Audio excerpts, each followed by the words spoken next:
ಈಗಾಗಲೇ SIR ವಿಚಾರ ನಿಮ್ಮ ತಲೆಯಲ್ಲಿರಲಿ. SRIL ಬಹಳ ದೊಡ್ಡ ಸಮಸ್ಯೆ ಇದೆ. ಒಂದು ಮೊನ್ನೆ SRI ಯಾರು ಮೀಟಿಂಗ್ ಬರಲಿಲ್ಲ, ನಮ್ಮ ಆಫೀಸ್ ಬೇರೆ ಸಿಕ್ಲೇ ಬರಲಿಲ್ಲ, ಟೈಮ್ ಕೊಟ್ಟರು ಬರಲಿಲ್ಲ, ಅವನ್ನೆಲ್ಲ ಒಂದೇ ದಿನ ACC ಅವ್ರು ತೆಗೆದಾಕ್ಬಿಟ್ರು. ಈ ಗೋಪಿನಾಥ್ ಹೋಗ್ಲೇ ಇಲ್ಲ ಅದನ್ನು ವಜಾ ಮಾಡಗಂಟ.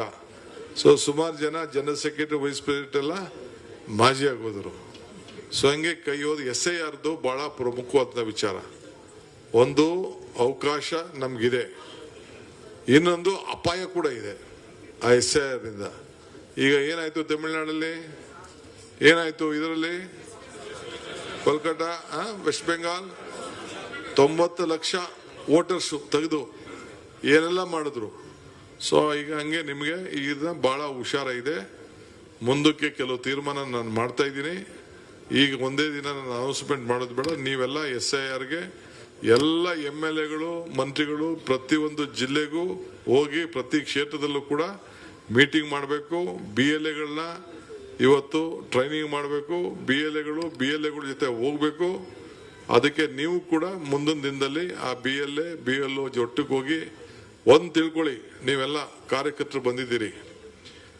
ಈ ಮ್ಯಾಪಿಂಗ್ ಅಂತ ಇದೆಯಲ್ಲ 80% 90% ಅದೆಲ್ಲ ಬೋಗಸದು.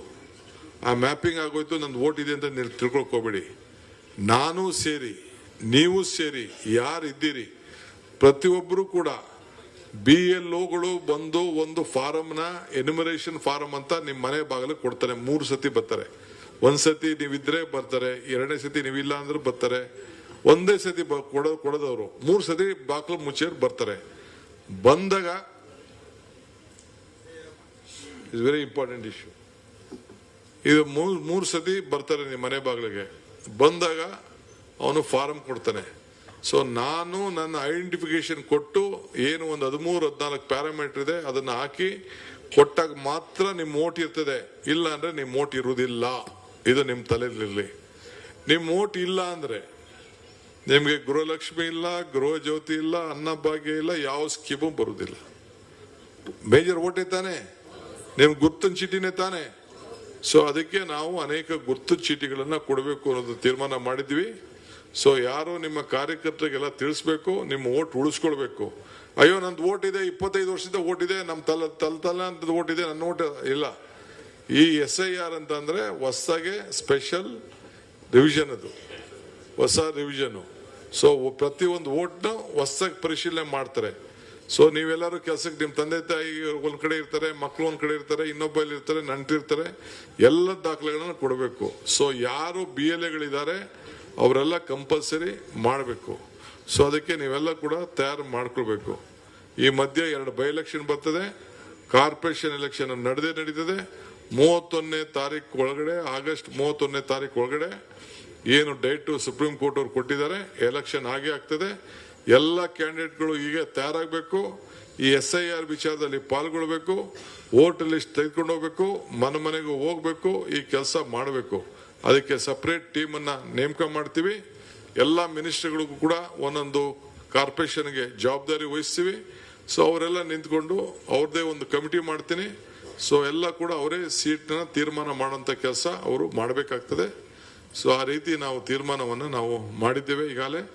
ಸೊ ಕೆಲವು MLAಗಳಿಗೆ MLCಗಳು ಕೂಡ ಒಂದೊಂದು 3 ವಾರ್ಡು 4 ವಾರ್ಡ್ಗೆ ಜವಾಬ್ದಾರಿ ವಹಿಸ್ತೀವಿ. ಅವರೆಲ್ಲ ಬಂದು ಮುತುವರ್ಜಿ ನೋಡಿ, ಇನ್ಕ್ಲೂಡಿಂಗ್ ದಿ ಕ್ಯಾಂಡಿಡೇಟ್ ಸೆಲೆಕ್ಷನ್ ಅಂತಂದ್ರೆ ಸುಮ್ಮನೆ ಇಲ್ಲೆಲ್ಲೋ ನನ್ನ ಹಿಂದೆ ತಿರ್ಗಾಡ್ಕೊಂಡು ಬೇರೆ ಯಾರೋ ಲೀಡರ್ಗಳಿಂದ ತಿರ್ಗಾಡ್ಕೊಂಡು ಗಿರಿಗಿಟ್ಲೆ ಹೊಡ್ಕೊಂಡು ಟಿಕೆಟ್ ಕೇಳೋದಲ್ಲ.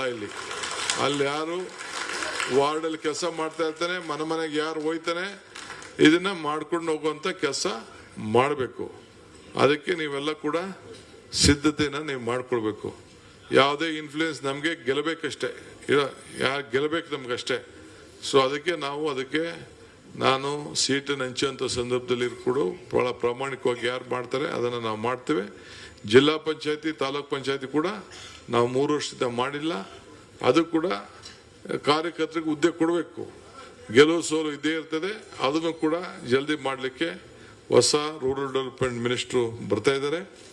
ಅದಕ್ಕೇನು ಬೇಕೋ ತೀರ್ಮಾನ ಮಾಡಿ ಎಲೆಕ್ಷನ್ ಅದನ್ನು ಕೂಡ ನಮ್ಮ ಸ್ಟೇಟ್ ಎಲೆಕ್ಷನ್ ಕಮಿಷನರ್ ಅನೌನ್ಸ್ಮೆಂಟ್ ಮಾಡಿ ವಿತಿನ್ ನೆಕ್ಸ್ಟ್ 4-5 ಮಂತ್ಸ್ ಅಲ್ಲಿ ಎಲ್ಲ ಎಲೆಕ್ಷನ್ ಕ್ಲೋಸ್ ಮಾಡೋಂಥ ಕೆಲಸನ ನಾವು ಮಾಡ್ತೇವೆ.